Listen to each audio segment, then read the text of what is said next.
कटक सहर में माँ दुर्गा पूजा परे परे पूजा मंडप में माँ काली पूजा करा जाए ताहा मध्यनु नियारा ढंग परंपरा सह बाखराबाद पूजा कमिटी रे माँ छिन्न मस्ता काली पूजा करा जाए। किंवदंती अनुसार माँ पार्वती सृष्टिर निर्माण कार्य व्यस्त थिबा बेले थरे गंगा नदी को स्नान करने को जाइथिले। एही समय तांको सह दुई सहचरी जया और विजय थिले।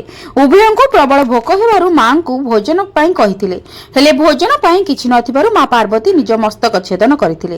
सेही मस्तकरू रक्तर तीनोटी धारा बाहरी थिला। गोटिए जया, अन्यटी विजया और आउ गोटिए माँ पार्वती निजे पान करिथिबा कहा जाए।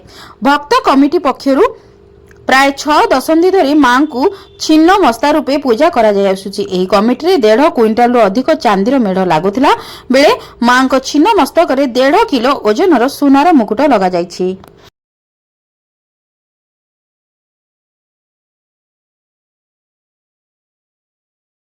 प्रकाश रंजन बारिक मो बाखराबाद युवक संघर सभापति। केवल बाखराबाद नुह ओडिशा नुह सारा भारत वर्ष रे गोटे मनमयी मूर्ति माँ छिन्न मस्तांकर बाखराबाद रे ही पूजा पाती माँ अन्य जगह रे कोठी मनमयी मूर्ति नाही। एठी छिन्न मस्तांकर पूजा आज नुह बहुत पुराना 1960 मसीह पूजा ही आसुचंदी माँ।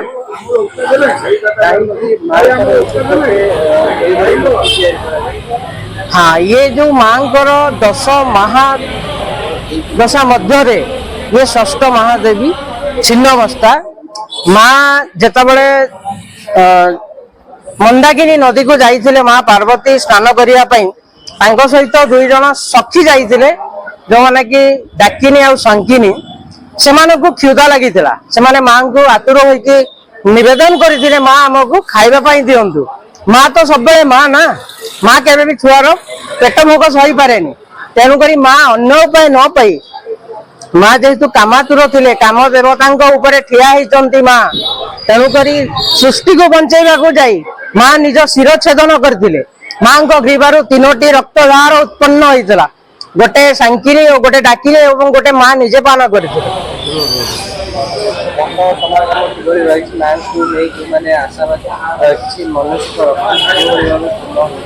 निश्चय एठी आपण जो दिन माँ पूजा पाती एठी आपण आसिले देखिबा को पाइबे जे शह शह भक्त एठारे रुंड होंती।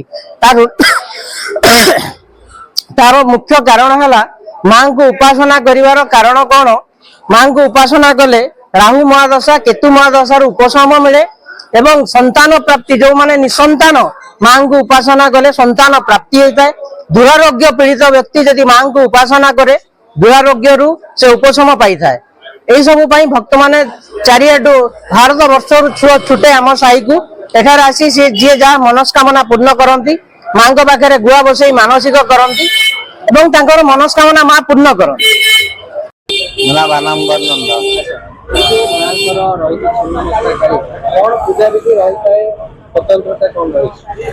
शरणागत दिनार्तय परित्राण पराणी सर्वे शांति हरे देवी नारायणी नमस्ते। जय तो मंगला काली भद्रकाली कपालिनी दुर्गा क्षमा शिव धत्री सुधा नमस्ते। परम वैष्णवी राधे राधेश्वरी अन्नपूर्णे सदा पुण्य शंकर पद्मलभे दुर्गे भगवती कम्पिवासिनी महिषा सिंहवाहिनी तत्भुजा शंखचक्रमा लक्ष्मी नमस्ते। माँ घर 16 पूजा है, चंडी पाठ है, पणा है, 10-11 किलो घी पोड़ा है, आ 10 खंड 11 खंड मौजार लोक आसती।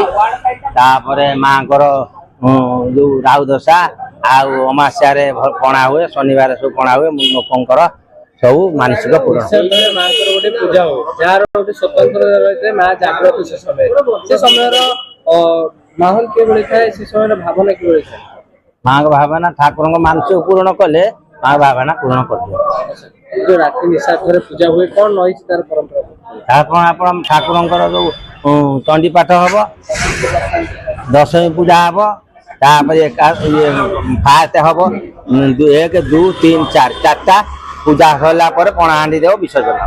अच्छा जहाँ आसिकी मानसिक करती केमती रही है रीतिनीति कौन रही है?